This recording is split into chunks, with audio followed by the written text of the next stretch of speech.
वो आत्माएं बहुत ही पुण्य कर्मी प्राणी हैं जो इस सत्संग के अंदर पार्टिसिपेट करती हैं, जो इसमें पहुंच जाती हैं, भाग लेती हैं। बहुत ही पुण्य कर्मों से जन्म जन्मांतर के अच्छे शुभ कर्मों के परिणाम स्वरूप इस प्राणी को मानव शरीर प्राप्त होता है। मानव शरीर प्राप्त करके बहुत ही पुण्यकर्मी और प्राणी जो होते हैं, मानव शरीर में भी जो अत्यधिक पुण्यकर्मी प्राणी होते हैं, शुभ संस्कारी होते हैं, उनको सत्संग प्राप्त होता है।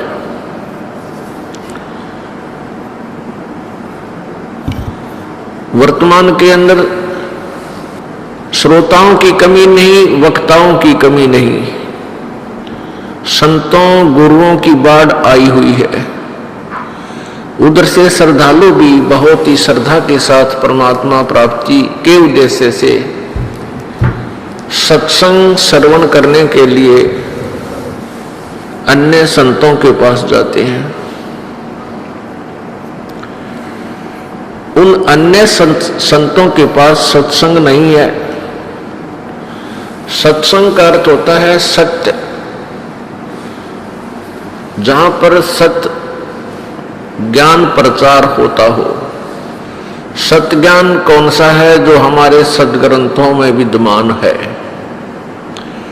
सदग्रंथ कौन कौन से हैं? पवित्र कबीर देव कबीर साहब, उस सच्चिदानंद घन ब्रह्म की अमृतवाणी अर्थात पांचवां वेद, पवित्र चारों वेद, पवित्र कुरान शरीफ, पवित्र बाइबल और पवित्र 18 पुराण, पवित्र श्रीमद् भगवत गीता, ये हमारे सदग्रंथ हैं। ये हमारे सिलेबस है, ये हमारा पाठ्यक्रम है उन पुण्यात्माओं का जो परमात्मा प्राप्ति का प्रयत्न करते हैं, जो स्टूडेंट हैं, श्रद्धालु हैं, डिवोटी हैं। और जो टीचर सिलेबस से बाहर की बातें, बाहर का ज्ञान, बाहर की थ्योरी, सिद्धांत, मनमुखी कहानियां जो विद्यार्थियों को सुनाते और समझाते हैं, वो टीचर ठीक नहीं।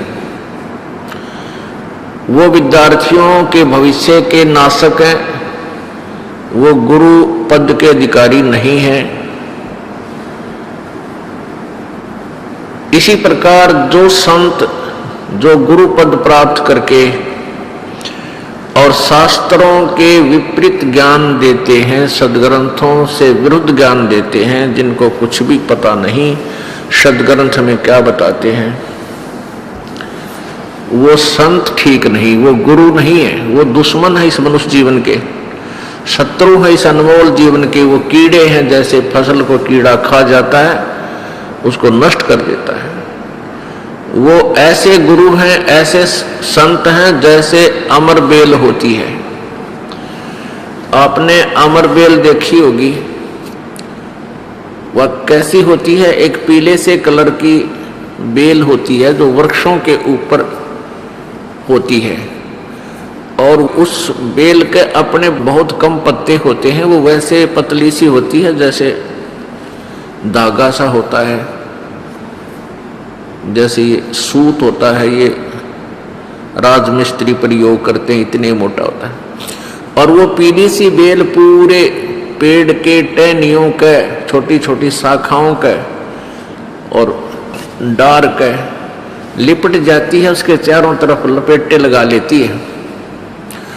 वो ऐसी लगती है जैसे ये बहुत ही प्यार करती है इनसे, वृक्ष से, और वो उसके सारे आहार को चूस रही होती है, नष्ट कर रही होती है, और वो वृक्ष सूख जाता है, नष्ट हो जाता है। ऐसे ही ये संत जो नकली गुरु, नकली संत, नकली महर्षि हैं, इनकी बोलने की शैली, इनके जो है व्यवहार, से ऐसा लगता है जैसे बहुत ही अच्छी आत्मा है और इनका उद्देश्य बहुत ही परोपकार का है, लेकिन वो उन शिष्यों के ऊपर, अपने अनुयायियों के ऊपर वह अमर बेल की तरह लिपटा हुआ है, उनके जीवन को नष्ट कर रहा है।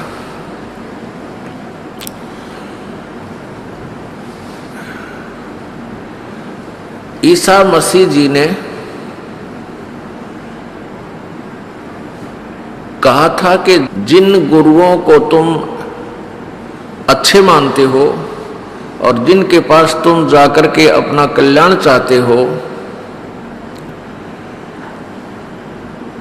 और उनको ज्ञान है नहीं, तत्व ज्ञान उनके पास नहीं है, वो सत्य से परिचित नहीं है, वो तुम्हें बहुत अच्छे अवश्य लगते हैं, क्योंकि आपको चाह है भगवान की, आपको तलाश है संत की, और आप सोच बैठे हो कि हमें हमें संत मिल गए हैं, और वो आपको बहुत प्यारे लगते हैं, बहुत अच्छे बोलते हैं, आपके से विनम्र भाव से प्यार से बातें भी करते हैं तुम्हारे गुरुजी। वो ऐसे हैं जैसे तुम्हें वो भेड़ दिखाई देते हैं, यानी बहुत शरीफ, बहुत ही अच्छी, लेकिन वो भेड़िए हैं जो तुम्हारे जीवन को खा रहे हैं। ऐसा ही जानो, वर्तमान के जितने भी संत हैं ये आपको अच्छे लगते हैं क्योंकि आप स्वयं अच्छे हो, आपके अंदर दोष नहीं है, तो आपको सामने वाला संत भी अच्छा ही नजर आता है। और आपको अध्यात्म ज्ञान है नहीं, आध्यात्मिक ज्ञान नहीं है, इसलिए आपको ये नहीं लग रहा कि ये संत गलत बोल रहा है, क्योंकि आप श्रद्धालु हैं, आप ड्यूटी हैं।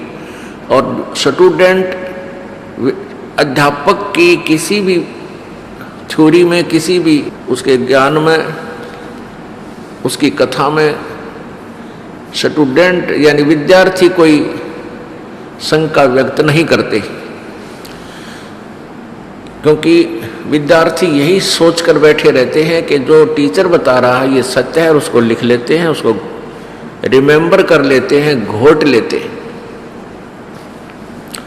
ये स्वभाव होता है और होना भी चाहिए, लेकिन ये वर्तमान के संत और गुरु ये पूर्ण रूपेण सदग्रंथों से अपरिचित हैं।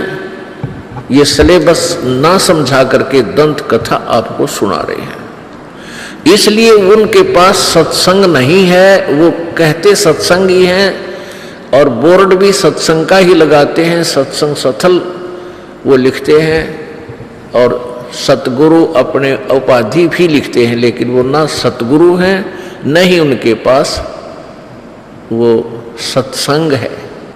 इसलिए ये दास आपको ये समझाना चाहता है कि सत्संग और सतगुरु के बिना जीव का उद्धार नहीं हो सकता।